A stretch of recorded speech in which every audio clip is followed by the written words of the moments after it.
Well, first, I'm afraid we start the celebrations of Human Rights Day on a sad note. It's been a deadly Human Rights Day in Durban. 5 people have been killed in 2 separate shootings.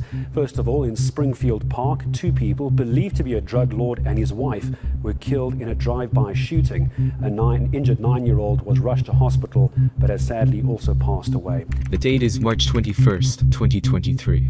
43-year-old Brandon Kalitcharan, popularly referred to as Puff, was driving his black Volkswagen Amarok on Peter Road at 2 p.m. In the car with Brendan was his wife, 34-year-old Jaconia Kalitcharan, and their 9-year-old daughter, Jakada Kalitcharan. Brendan's wife was in the passenger seat next to him, and his daughter was in the rear seat.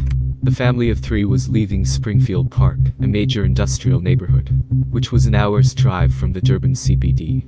As they drove down the street, 2 heavily armed gunmen pulled up on the left and right sides of their car and showered it with bullets. The car was hit by more than 50 rounds of machine gun ammunition. In the CCTV footage captured by a shop nearby, we see a white Toyota double cab bakkie, but presumably the suspects inside, speed by after the shooting. A few seconds later, the shot-up, black VW Amarok, with the Kalitcharan family still inside, comes crashing into a white vehicle across the road, before coming to a stop. The criminals, on their side, wanted to ensure that the family was no more, and a white Toyota bakkie reappeared a few seconds later. One suspect is seen exiting the vehicle carrying an AK-47 and shooting at the Kalitcharan's car, before getting back into the getaway car and speeding away. A few minutes later, paramedics and the South African Police Service arrived. Brandon Puff Kalitcharan and his wife were hit in the head and chest several times. They were pronounced deceased at the spot. Their 9-year-old daughter clung to life and was still alive when ambulances came. She was immediately taken to a local hospital. She would, however, succumb to her injuries and be declared dead only a few hours later. What we have established at this stage is that it was an apparent drive-by shooting. The matter is alleged to be drug-related because the man who's been shot here, it shows that he's been on the Hawks radar for some time on drug-related cases. He's alleged to be one of the drug lords in Chatsworth. Brandon Kalitcharan was a suspected drug kingpin from Durban, South Africa. He is accused of founding and running the 11th Street Gang, named after the unit in the Chatsworth township where he grew up. He established his illicit drug distribution business by waging a bloody war on the streets of Chatsworth, taking out his competitors in drive-by shootings.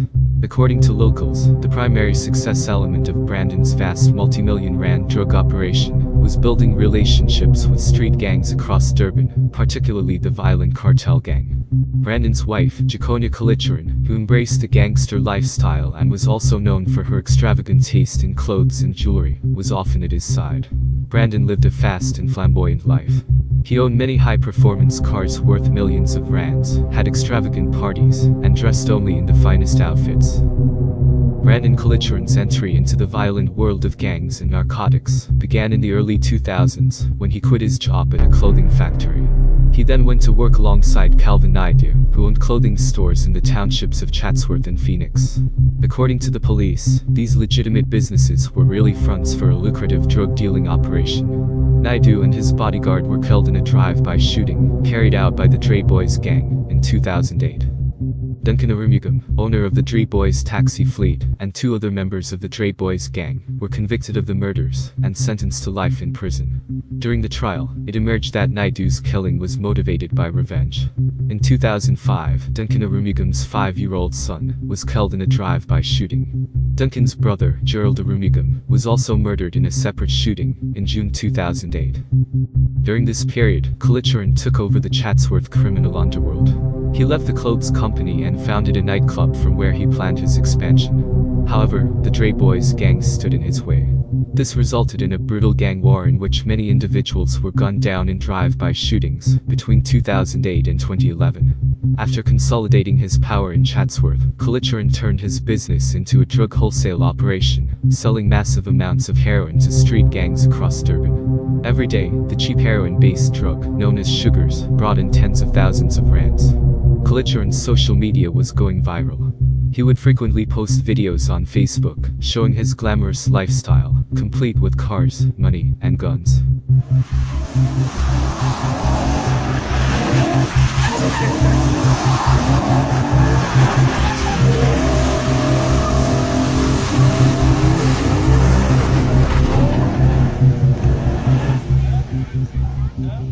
In one image, apparently from his birthday party, he celebrates with an American dollar cake, while openly displaying the numbers gang code 26. He publicly shared videos and photos with gang leaders, including the renowned Wentworth cartel gang. There are also photos and videos of Kalicharan and suspected gang leader, Kyle Pretorius, partying together. In one video, in which Kalicharan stands near a DJ box dancing with his shirt open, Pretorius holds a stack of money.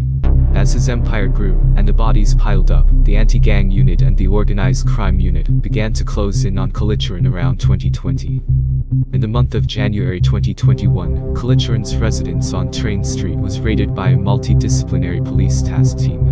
This team was comprised of the Durban Anti-Gangs Unit, the National Intervention Unit, and Durban Metro Police. Armed with a search warrant, the police, many of them in balaclavas and armed with automatic weapons, breached the outside of the home shortly after midnight. The fencing of the balcony of the home is adorned with the gang's name, 11th Street. With their torches slicing through the darkness, the police went in search for the alleged leader, placing several of his henchmen who were caught unaware on their stomachs as they searched the premises. He was found in one of the rooms, and after the premises was checked, was placed under arrest and taken to an unmarked police vehicle outside. Kalicharan was arrested and charged for the murder of Alan Pillay, who was fatally shot outside a tavern in Chatsworth in June 2018. He was also linked to the 2008 drive-by shooting of 31-year-old Gerald Arumugan. In total, Kalicharan was arrested on 8 different charges, which included drugs, unlicensed firearms, attempted murder and murder. However, police were unable to make any of these charges stick. According to reports, Kalicharan had a lot of policemen in his pocket. It was an open secret that he was paying off several policemen at Chatsworth Police Station. He always managed to stay one step ahead.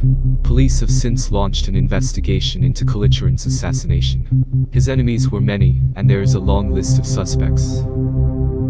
Got to look at the climate that's existing in KZN at the moment, and it seems as though like a lot of hitmen have found a new source of revenue earning. You know, at first we had cash in transits, where that was the source of earning, and then we had the taxi violence, where they were recruited as hitmen for the taxi industry. And it seems as though now the drug dealers are also taking it upon themselves to actually contract these hitmen to secure their territory or to fight these drug wars. And for some reason or another, you know, for many years in KZN and right around the country, there's the drug wars used to exist, but they've never ever been this brutal like it is now in the whole country. Eldorado Park, in Cape Town, in KZN, simply because a third party was brought in. And the power lies in the money. And if a drug dealer has the power to procure these hitmen, then these hitmen they accept the work and they go out and they actually committing these serious and violent crimes against humanity.